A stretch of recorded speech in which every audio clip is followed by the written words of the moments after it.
L'histoire du bon larron dans l'Évangile est fort touchante.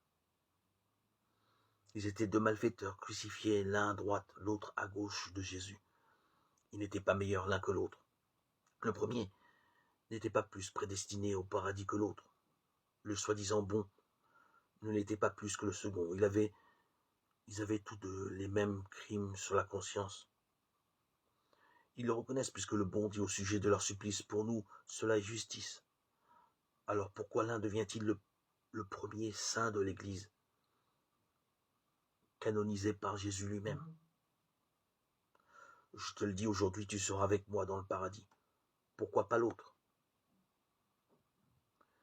Il discute avec le bon larron, tentant de comprendre, puisque ce larron n'avait pas fréquenté Jésus auparavant, puisqu'il n'était certes pas docteur de la loi, puisque sa conscience était alourdie par tous les actes de mal accomplis.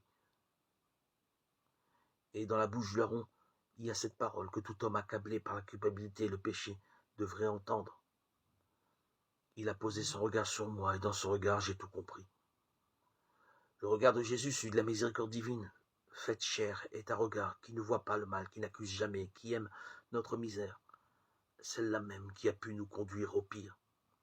Ce regard qui nous livre le contenu du cœur de Dieu, nous réconcilie avec nous-mêmes et avec lui.